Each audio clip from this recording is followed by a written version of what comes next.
Akhir masa tenang, Bawaslu Kabupaten Tangerang melakukan penertiban alat peraga kampanye di angkutan umum di kawasan Balaraja. Sedangkan di lokasi lain, para petugas KPU di kecamatan gencar melakukan pembersihan alat peraga kampanye di berbagai wilayah di Kabupaten Jeneponto. Pada hari terakhir masa tenang, Bawaslu Kabupaten Tangerang melakukan penertiban alat peraga kampanye di angkutan umum di kawasan Balaraja, Kabupaten Tangerang, Banten. Selama masa tenang, Bawaslu menyebut sudah menertibkan sedikitnya 12.000 alat peraga kampanye yang bertebaran di sejumlah jalan protokol. Sejumlah angkutan umum yang melintas diberhentikan, lalu kemudian petugas gabungan mencopot alat peraga kampanye yang menempel di kaca bagian belakang angkutan umum. Komisioner Bawaslu Kabupaten Tangerang mengatakan penertiban alat peraga kampanye di angkutan umum dilakukan serentak di beberapa 3 titik yang berbeda. Selain menertibkan alat peraga kampanye di angkutan umum, petugas gabungan juga membersihkan alat peraga kampanye yang masih bertebaran di jalan-jalan protokol. Dan alhamdulillah kita telah menertibkan puluhan terkumpul untuk spot sekarang itu ada 12 angkot ya yang telah kita copot ya. Untuk report keseluruhan kabupaten kami belum bisa melaporkan, tapi pada hari ini serentak teman-teman Panwascam yang ada spot-spot one way telah melakukan penertiban.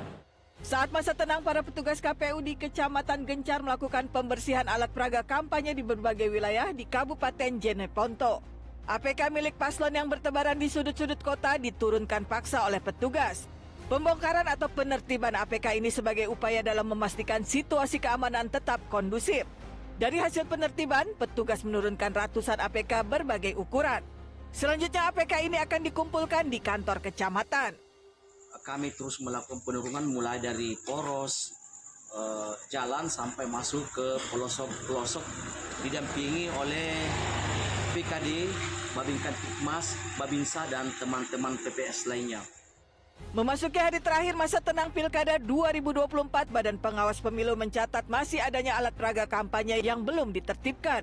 Hal ini terjadi di berbagai wilayah meski masa tenang telah dimulai sejak 24 November 2024. Hal itu disampaikan langsung tenaga ahli Divisi Pencegahan dan Parhumas Bawaslu RI, Izi Jailani di ruang media center Bawaslu RI Jakarta Pusat. Untuk menindak pelanggaran ini, Bawaslu bekerja sama dengan berbagai pihak, termasuk pengawas kelurahan, desa, TPS, dan panwas kecamatan.